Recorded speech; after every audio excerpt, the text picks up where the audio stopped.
낭중지추라는 사자어가 있습니다. 주머니 속에 송곳, 날카로운 것이라는 뜻을 가지고 있죠. 또 비슷한 말로 감기와 사랑은 숨길 수가 없다. 콧불은 숨길 수가 없어요. 왜냐하면 콧물 나죠. 재채기 나죠. 사랑도 왜 무섭습니까? 사랑하면 다 예뻐지잖아요. 그래서 숨길 수가 없다라는 것입니다. 그런 것처럼 그리스도인에게 믿음이라고 하는 것은 숨길래야 숨길 수가 없습니다. 왜냐하면 믿음이라고 하는 것은 반드시 변화를 이끌어오기 때문이라는 것이죠. 그러니까 내가 나 예수 믿어요 말 안 해도 믿음이라고 하는 것이 우리의 삶을 바꿔놓기 때문에 우리의 말하는 것과 행동하는 것이 예수님을 믿는 순간에 어느 순간부터 변하게 됩니다. 또 먹는 것도 그렇고 가는 것도 예수를 믿고 나면 변화가 뚜렷하게 나타난다라고 하는 것입니다. 그래서 우리가 믿음은 곧 변화이다 라고 말하셨습니다. 이 말을 뒤집으면 변화가 없는 믿음은 믿음이 아니다라는 거죠. 우리가 예수를 믿으면서 수년 동안 교회를 다녔는데 나를 보고 사람들이 옛날 모습 똑같다. 그러면 지금 되게 심각한 문제가 있다라고 봐야 된다라고 하는 것입니다. 예수님의 공생의 기간 중에 예수님의 몸에 향유를 부었던 사건은 총 2번 있었습니다. 한 번은 요한복음 12장에 나오는 나사로의 누이 마리아가 예수님의 머리에 향유를 부은 사건이 하나이고, 두 번째는 오늘 본문에 나오는 한 이름 없는 여인. 물론 이 여인에 대해서는 누가복음 8장에 나오는 막달라 마리아라고 주장하는 분들이 많이 있습니다만은, 그러나 성경은 이 여인의 이름을 끝까지 함구하고 있습니다. 이 여인은 오늘 본문에 나오지만은 눈물로 예수님의 발을 적시고 예수님의 발에 향유를 부었다라는 것입니다. 일부 사람들은 이 사건이 하나의 사건이라고 주장하지만은 그렇지가 않습니다. 왜냐하면 시기적으로 분명히 다릅니다. 누가복음 7장에 나오는 본문의 사건은 예수님의 초창기 사역에 있었던 일이죠. 예수님께서 갈릴리에 2번째 방문했을 때 일어난 사건이고, 요한복음 12장에 나오는 이 나사로의 누이 마리아의 사건은 고난주간에 있었던 일입니다.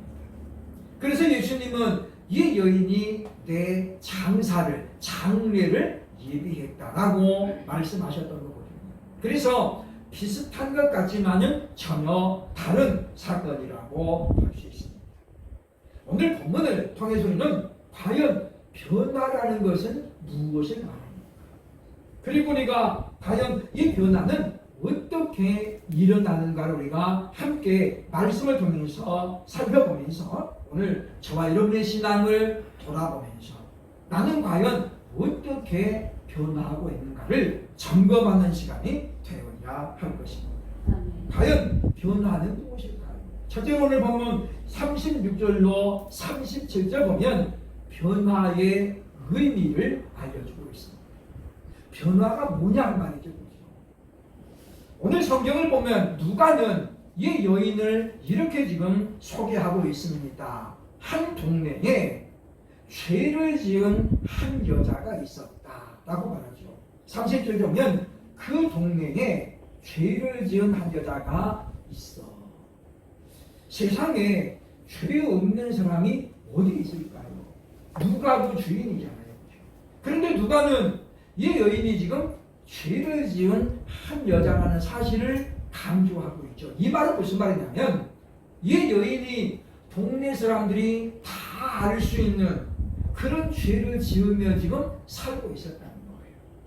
그래서 일부의 신학자들은 이 부분을 강해하면서 원문을 이렇게 부릅니다. 죄에 몸을 바친 여인이었다. 일부 주석에 보면 그런 부연 설명이 되어 있죠.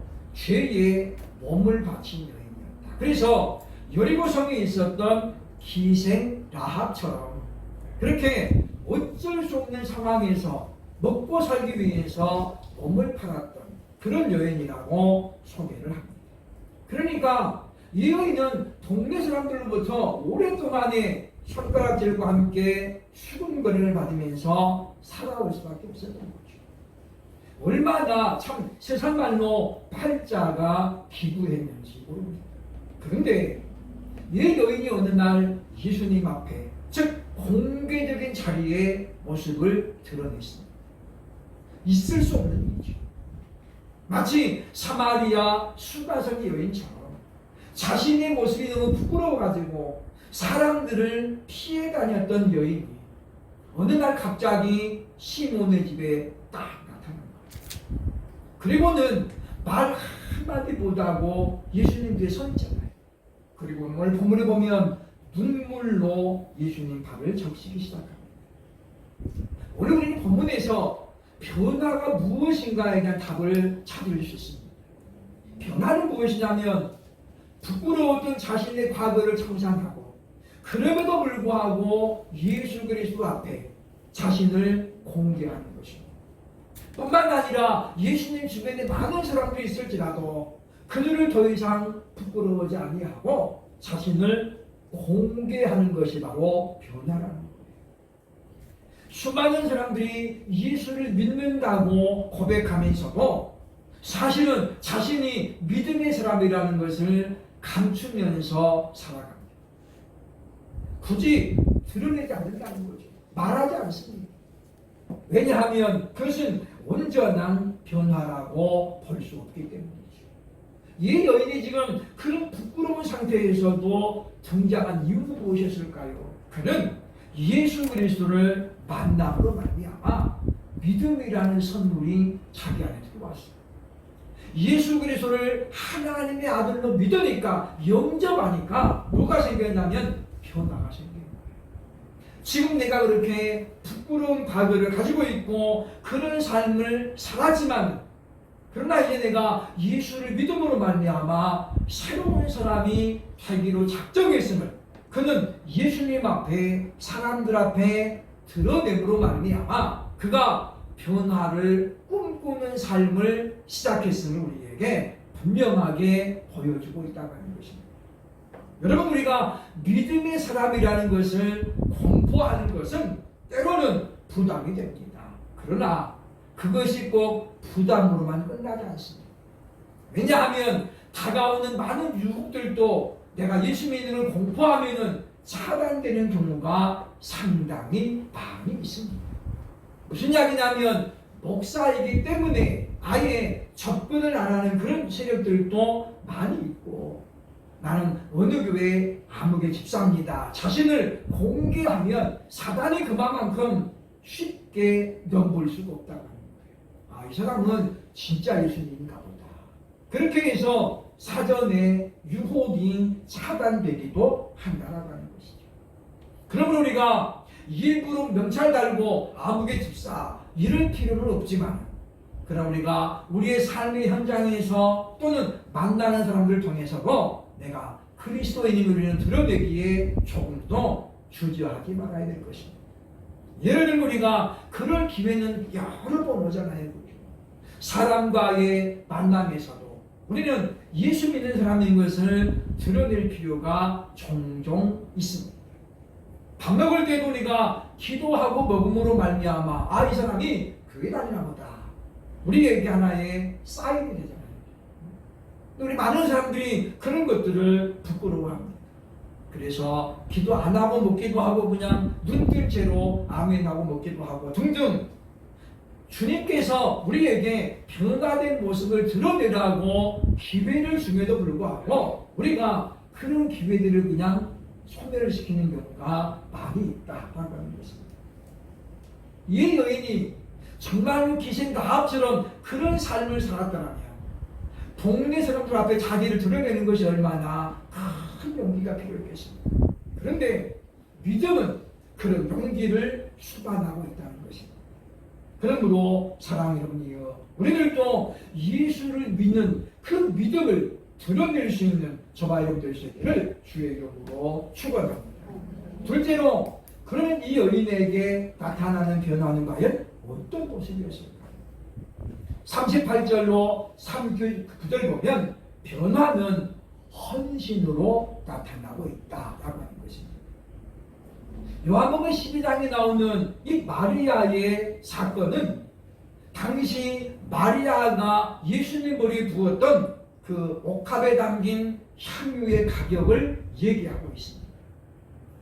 유다가 이야기하죠. 빌립과 유다가, 특별히 유다가 이야기합니다.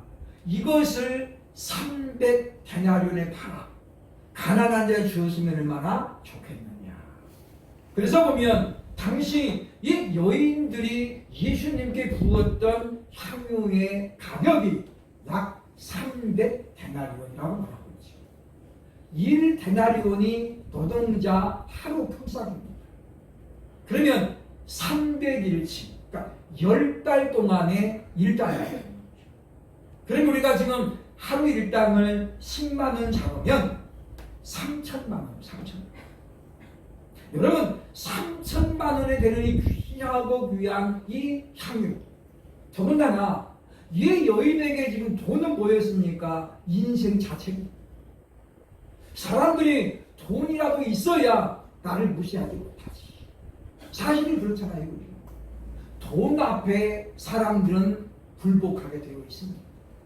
그러니 그동안 이 여인은 거진 손가락질을 받고 모독을 당하면서도 뭐요? 돈 버는 목적을 가지고 살았어요. 왜냐? 돈이 내 인생을 편하게 해줄 것이다. 사실 우리들 주변에도 보면 이런 목적을 가지고 살아가는 사람들 사실은 많이 있습니다. 가방끈 짧은 것, 불우했던 과거들, 이런 것들을 덮기 위해서 무슨 일에서 자수성가하는 사람들이 있잖아요. 그리고 우리가 일정한 수준에 도달되면 그런 과거들은 더 이상 부끄럽지 않습니다. 오히려 그런 과거들 때문에 더 빛이 나잖아요. 야, 저 사람이 그렇게밖에 안 배웠는데 저렇게 크게 했대. 그럼 뭐예요? 그게 오히려 시너지로 갑니다. 많이 배우고 잘난 사람이 성공하는 보다도 못 배우고 가난한 배경 없는 사람이 성공하는 것을 우리는 더욱더 열광하잖아요. 드라마도 그런 드라마가 흥행합니다. 오래됐습니다마는 허준이라는 드라마 또는 대장금이라는 드라마가 다 그런 내용이잖아요. 그렇죠? 아무것도 배경 없는 대장금이 결국은 왕에 나가가지고 크게 성공하잖아요. 그간의 모진 역경을 무릅쓰고 결국은 성공합니다. 사람들은 그런 걸 보면서 대리 만족을 취하잖아요. 그래서 열광하는 것입니다. 그런 것처럼 이 여인 역시 지금 물질이 최고구나 그렇게 살아왔습니다. 그런데 예수님을 믿고 나니까 변화가 생기는 거예요. 아, 물질이 다가 아니구나. 돈이 다가 아니구나. 그렇게 그는 그동안 참으로 오랜 세월을 모았던 그 옥합을, 향유를 예수님 발에 쏟아부었다는 것이죠.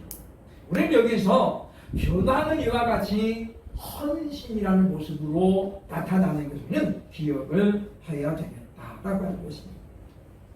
여인에게 이와 같은 사건은 참으로 엄청난 사건이라고 볼 수 있습니다. 왜냐하면 그가 아무리 부자라도 이 정도 금액은 굉장히 크잖아요. 그래서 우리가 이런 모습들을 보면서 결국 믿음이라고 하는 것은 이런 변화를 수반하게 되어 있다라고 우리는 볼 수 있다고 하는 것입니다. 그러므로 이것은 예수님께서 지금 명하신 거 아닙니다. 야, 네가 나 믿냐? 그럼 이거 해라. 그런 게 아니잖아요. 이 여인이 하나님의 감동에 따라 정말 자발적으로 우러나오는 가운데 예수님의 발에 향을 붓습니다. 그리고 자신의 머리카락으로 지금 발을 씻겼다라고 성경이 말씀하고 있다고 하는 것입니다. 그러면 우리가 가치관의 변화가 일어나야 됩니다. 예수님을 믿으면 그 이전까지 정말 소중하고 좋았던 것들이 무가치하게 느껴진다라고 하는 것이죠. 제 초등학교 친구 하나가 안수 집사로 있습니다. 이 친구가 서대문 쪽에 살 때에 한 100명 정도 나가는 교회를 출석했었는데 예배당을 지었다라는 말을 하더라고요. 사실 서울에서 100명 정도 성도를 가지고 예배당을 짓는다는 것은 굉장히 어렵습니다. 왜냐? 땅값이 좀 비쌉니까? 땅값도 엄청 비싸지만은 건축비도 많이 들어가요. 궁금했습니다. 야, 그 숫자에 어떻게 예배당을 지었대? 물어봤더니 땅은 일찌감치 사놨대. 돈이 없어가지고 건축을 못하는데 목사님이 이제 기도하면서 강구했대요. 우리 교회 건축을 위기 위해서 기도합시다. 땅 산 지가 오래됐는데 예배당을 지어야 되겠다. 그런데 그 성도 가운데 오랫동안 수십 년간 모텔을 운영하는 여관을 운영하는 남자 성도가 있었어요. 그러니까 예수 믿기 전부터 오래전부터 부모님에게 물려받은 거예요. 그런데 신앙생활을 하다 보니까 자꾸 신앙의 양심이 갇혀져 오는 거예요. 왜냐하면 수십 년을 했으니까 딱 보면 알잖아요. 그죠? 아, 이거 불륜이구나. 미성년자네? 안 물어봐도 다 알고 표정만 봐도 안 돼요. 그 사람들은 걸음걸이만 봐도 이 불륜인지 부부인지 다 안 돼요. 부부는 절대로 나란히 안 들어와.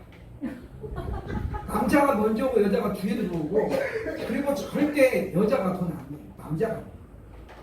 근데 불륜은 어떻게 돼요? 꼭 팔짱 끼고 들어오고 여자가 돈 내고 이렇게 그런 특징이 다 보이는 거예요. 그런데 자기 양심상 안 받아야 되잖아요. 그런데 어떻게 해요? 먹고 사는 것 때문에 다 받은 거예요. 그러면서 예배 드릴 때마다 갈등이 있는 거예요. 하나님, 저 이거 안 해야 되는데 이거 안 하면 먹고 기술이 아무것도 없습니다. 그것만 있으니까. 그런데 예배당 건축의 광고를 듣고 어느 날 꿈을 꾼 거예요. 꿈에 어떤 분이 나타나가지고 그러더래요. 누군지 모르는데 야, 너 그동안 수많은 세월 동안에 양심 팔아가면서 돈 모았는데 이번에 정말 뜻깊은 좀 해라. 그러면서 무슨 의미인지 모르지만은 꿈에 그렇게 말하더래요. 이분이 깨가지고 참 이상하다. 그랬는데 이 꿈을 3일 연속 꿈을 3일 연속. 그래서 이분이 3번을 꿈꾸고 나서 깨달았어요. 그리고 모텔을 팔았습니다. 그리고 그 판 값의 일부를 하나님께 드렸다는 거죠. 그러니 그 건물을 팔았으니 돈이 한두 푼이겠어요. 그걸 이제 바탕으로 해서 예배당을 건축했다라는 감정을 제가 들었습니다. 바로 변화는 헌신으로 나타납니다. 이거 아니면 죽을 것 같았는데 이게 전부라고 믿었는데 예수님 만나고 나니까 뭐예요? 그게 아니라는 거죠. 이와 같은 헌신의 모습은 다양하게 나타납니다. 꼭 물질을 드리는 것만 나타나는 것이 아니라 어떤 사람은 자신을 몸을 들여서 충성하죠. 굳은 일을 도맡아 합니다. 이것도 헌신입니다. 그러므로 사랑하는 여러분이요, 하나님께서 오늘날 우리에게 주시는 하나님의 신비한 모습, 하나님의 감동에 귀를 기울이고 그 감동에 즉각적으로 순종한다면 우리는 역시 더 큰 믿음의 성장을 이루는 변화를 경험하게 될 것입니다. 그러므로 우리가 이와 같은 헌신을 귀하게 여기고 왜 나만 해야 되나 그렇게 생각할 것이 아니라 하나님이 내게 이 기회를 주셨구나. 하나님을 향한 사랑을 표현할 수 있는 기회로 삼는 저와 여러분들 수 있기를 주의 이름으로 축원합니다. 세 번째 변화는 어떻게 나타납니까? 48절 보면 사죄의 결과로 변화는 나타납니다. 즉 변화는 사죄를 동반한다는 것이지요. 오늘 보면 48절에 보면 이런 말씀이 나옵니다. 이에 여자에게 이르시되 내 죄사함을 받아냅니다. 예수님께서 잠잠히 있죠. 여인이 머리카락으로 발을 씻으면 혈유를 닦아 계시는 그냥 가만히 있는 거예요. 예수님이 정말 그렇게 했을까요? 그때에 이 바리새인이 무슨 일이다 속으로 생각하는 거죠. 야, 내가 지금 이 사람을 우리에게 초청한 것은 선지자로 알고 초청했는데 이 남자가 지금 가만히 있는 걸 보니까 아닌가 봐요. 내가 잘못 알았나? 이런 어떤 의구심이 생기는 거예요. 그때 예수님이 이 사람의 생각을 알고 물어보는 거예요. 그죠? 시몬아, 빚진 자가 둘이 있었다. 그러면서 지금 얘기하는 거죠. 어떤 사람은 큰 죄를 지었고 어떤 사람은 작은 죄를 지었는데 탕감했다. 그러면 누가 더 고마워하겠느냐. 그러면서 여인의 가는 무엇입니까? 네 죄사함을 받았느니라 라고 말씀하죠. 그러니까 본문에 보면 예수님도 이 여자가 이미 누구인지는 이미 알고 있었던 거예요. 그럼에도 불구하고 만류하지 않는 것이 무엇이었습니까? 이것이 그 여인의 어떤 개인적인 감정에서나 또는 예수님을 그냥 남자로 여기서 한 행동이 전혀 아님을 예수님은 알고 있었기 때문에 여자에게 머리카락은 미의 상징이면서 자존심이잖아요. 그는 이와 같은 빼어난 미모를 가지고 그동안 어떻습니까? 많은 남자들을 상대하면서 돈을 벌고 살았습니다. 그런데 여기 지금 그 머리카락으로 예수님의 발을 씻었다는 건 무엇입니까? 이제 저는 더 이상이 외적인 미모, 보이는 것으로 내가 이제 살지 않겠다라는 하나의 다짐. 그잖아요, 그죠? 많은 사람이 볼 때에 여인이 그런 모습을 보면서 뭐라고 생각했습니까? 야, 이제 저 여자는 다 끝났네. 아니, 그런 자기 머리카락으로 발을 씻어? 발을 씻기는 누가 하는 거예요? 노비들이 하는 노비들. 손님이 오시면 노비가 배문하는 게 뭡니까? 물을 떠다가 손님의 발을 씻기는 거예요. 왜냐? 이스라엘 사람들은 양말을 안 신잖아요. 모래바닥이니까 양발을 항상 맨발에 물이 말라면 샌들이 신어요, 샌들. 그러니까 항상 먼지가 발에 수북해요. 그러니까 손님이 오면 제일 먼저 그 발 씻는 거예요. 근데 지금 여인이 그 몇 살인지는 모르지만 어쨌든 간에 상당한 외모를 가진 사람이죠. 그 여인이 지금 자기의 머리카락을 발을 씻어요. 이게 뭐냐면 이제 나는 더 이상 어떤 보이는 것, 외적인 것을 가지고 살지 않겠다라는 하나의 선언이라고 볼 수 있다라고 하는 것입니다. 그러므로 우리는 이 모습을 보면서 예수 그리스도를 믿으면 우리가 죄 용서함을 받고 싶어하는 본능이 생긴다. 지금 여인이 예수님 앞에 지금 뒤에 울고 있는 건 뭡니까? 자신의 죄 때문이죠. 예수께서 전하신 말씀들을 소문을 들었습니다. 마태복음 4장 17절에 예수님께서 처음 외친 말이 무엇입니까?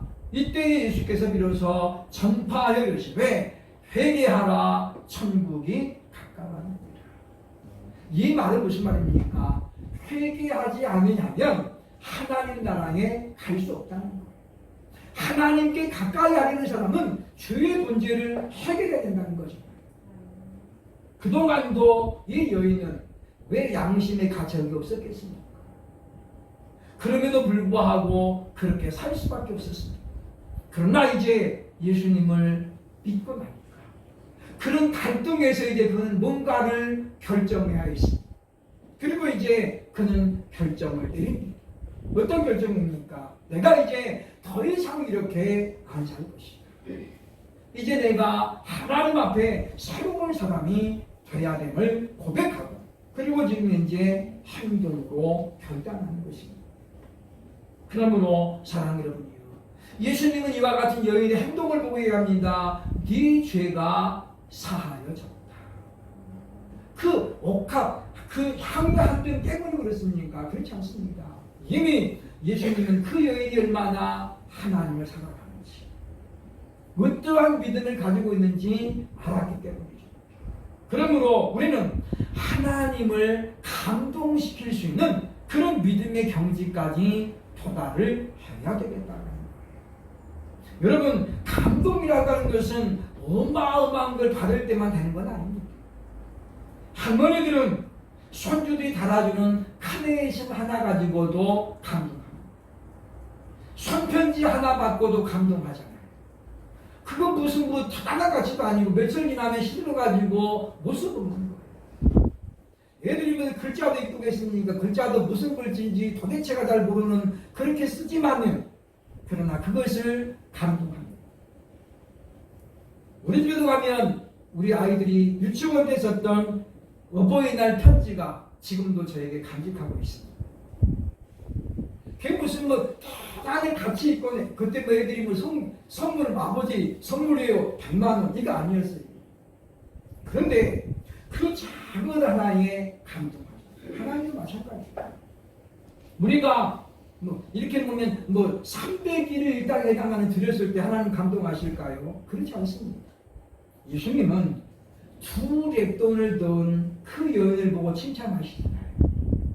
다른 사람들은 전부 지폐를 넣습니다. 그런데 여인이 아주 부끄러운 모습을 보아가지고 동전 2개를 뗍니다. 2랩돈. 근데 예수님은 그 여인을 보고 칭찬하잖아요. 이 여인이 가장 많은 것. 거기서 많다라는 개념을 금액으로 따지면 안 되죠. 예수님 바보가 아닌 이상 동전이 지폐보다 크지 않다는 거 예수님도 아시죠? 근데 왜 예수님께서 말씀하셨을까요? 그 다음에 뭐라고 그러니까 너희는 가진 것 중에 일부를 넣었지만 여인은 가진 것에 전부를 넣었다. 뭐예요? 올인했다는 거예요. 그러니까 너희는 드리고도 지금 뭐예요? 더 많이 남았다는 거예요. 근데 여인은 뭐예요? 드리고 나니까 아무것도 없어. 하나님께 전심으로 맡기지 않고는 불가능한 결정이라고 볼 수 있습니다. 그러므로 사랑하는 여러분요, 우리는 이제 우리가 하나님께 더 가까이 가고 하나님께서 내 기도에 응답하시기를 바란다면 우리는 먼저 사죄의 은총을 먼저 기대해야 됩니다. 그래서 우리가 하나님 앞에 철저하게 회개해야 됩니다. 참으로 방탕한 삶을 살았던 어거스틴은 그 어린 나이에 혈기왕성할 때에 절제하지 못하고 결국은 사고를 치잖아요. 술집 마담에 빠져가지고 아들을 하나 낳습니다. 그리고 그 아들이 얼마 있다가 죽죠. 어거스틴은 그때도 정신을 못 차려요. 그러나 이제 어머니의 기도를 듣고 결국은 이제 회심하죠. 그럼 그가 죽을 때까지 독심으로 삽니다. 왜냐? 한 번으로 족하다는 거죠. 그때 내가 어렸을 때지만은 그렇게 방탕한 삶을 살았기 때문에 이제는 저는 오직 주님만을 바라보고 삽니다. 그래서 죽을 때까지 그는 독신을 표시합니다. 그가 건강이 악화될 수도 있었고 또 주변에 돕는 자가 필요할 때도 있었습니다만은 그러나 오직 예수만 바라보고 살았더라라는 것입니다. 그가 신학적으로만 잘 가르쳤기 때문에 존경받는 것은 절대 아닙니다. 종교개혁자들이 존경받는 이유는 뭐냐면 그들이 신학적으로 잘 가르쳤기 때문만이 아닙니다. 그들은 그렇게 살려고 몸부림쳤습니다. 그렇기 때문에 그의 삶을 지켜본 사람들, 제자들이 그들을 인정하는 거죠. 우리가 멀리서 볼 때는 잘 안 보이지만 가까이서 보면 다 보입니다. 새로운 달 9월을 시작하면서 우리는 정말 내가 지금 하나님을 얼마나 사랑하고 있는지 성경의 가르침같이 마음을 다하고 뜻을 다하고 힘을 다하여 주를 사랑하고 있는지 점검해보고 그리고 이 한 이름 없는 여인처럼 과연 나는 지금 이제 믿음의 결과로 어떤 변화를 내 삶 속에 지금 드러내고 있는지 오래간만에 만난 사람들이 오늘 나를 보고 깜짝 놀라시죠. 정말도 저 사람 됐나 보다. 이런 변화가 나타나는 그런 삶을 통해서 저와 여러분의 믿음을 드러내고 믿음을 증명하며 살아갈 수 있는 우리 모두가 될 수 있기를 주의 이름으로 축원합니다. 기도.